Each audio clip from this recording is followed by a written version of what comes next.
บาทวินญาติโยมเฮาสังขารของเฮานี่ก็เทียมแต่แน่นอนเมื่อตายไปแล้วเปลี่ยนเมืองกับกองไม้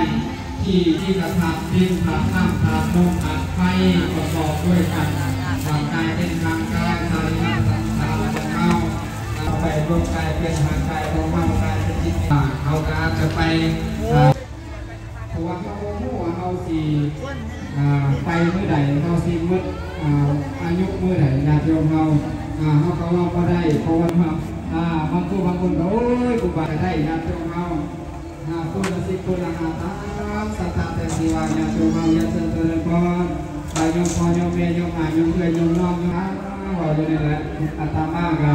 นั่งท่าใส่ทางสัตตะกับคนญาติโยมกะเต้สอบกันเลยนะแต่ตอนจิตตักปานใดเนาะโยมแม่เอาอยู่หักโดนแดงของพวกเราเพิ่นก็คิดตั้งใจให้เฮ็ดบุญสร้างคุณใจญาติโยมเราเกี่ยวกับเราเรียกใส่เสื้อผ้าเราของทางกายของเราญาติโยมเราตามขนาดของทางกายกับบุญวาสนาสุขตาและญาติโยมเราขึ้นกับจังหวะของชีวิตขึ้นกับบุญบารมีของเราบางผู้บางคนก็จะใส่กันทีบ่ค่อยดีบ่เป็นอย่างญาติโยมเราเมื่อหน้า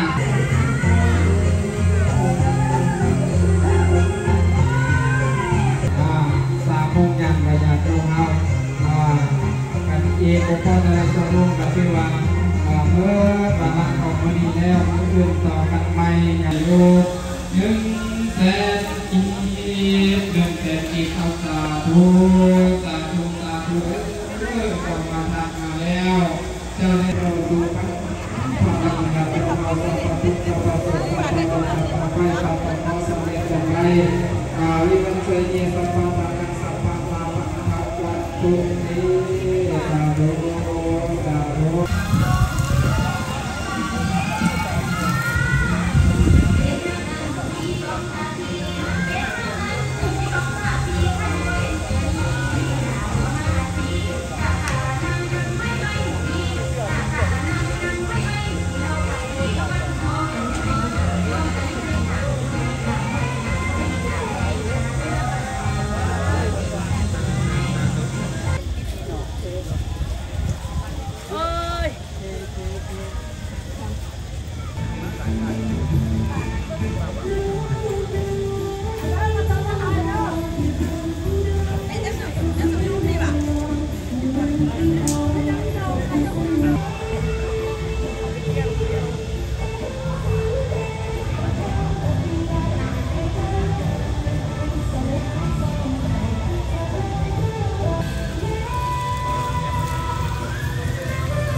เป็นสิริมงคลบูชาแก่ทุกพระธรรมใจสักเป็นอานิสงส์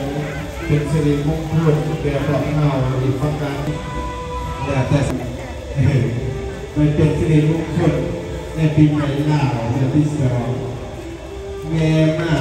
นาสลาเดี่ยวกับสุภาพใส่ขอเข้าครูบาอาจารย์สามเณรวัดลำแดงยินดีต้อนรับเป็นไรอย่างเซ็กซี่เสียงดอกสตาร์เสียงราศีอะไรกับแม่มาทวดศาสนาพระอาจารย์นี่เป็นไรหน่อแม่มาสลาพระอาศิษย์พระศิษย์นะพระเอกพระหน่อยพระลอยพระพันพระธรรมธาเสียข้าเขามองเพื่อมองทราบต่อว่าเป็นสาธารณประโยชน์แต่คนตลอดมันกลับมาใช้งานในตลอดเวลาเลิกเรียนเมื่อกับที่คนขี่รถผ่านเนี่ยสาวเนี่ยเพื่อเชิดทางตีสาวว่าเนี่ยยังเชื่อเข้าสวยคาไฟ10,000 กีบเป็นของก้อนมานี่บานดำแดงเราสุขีสุขังมันเยอะไม่กระสอบสอบไปในดงเดือนงานวันท่านปัญญาอย่างกับตัวสัตว์วัดทั้งตัวคอยและหลังเขาเก่าเป็นสมุนก็นี่ต้องฟัง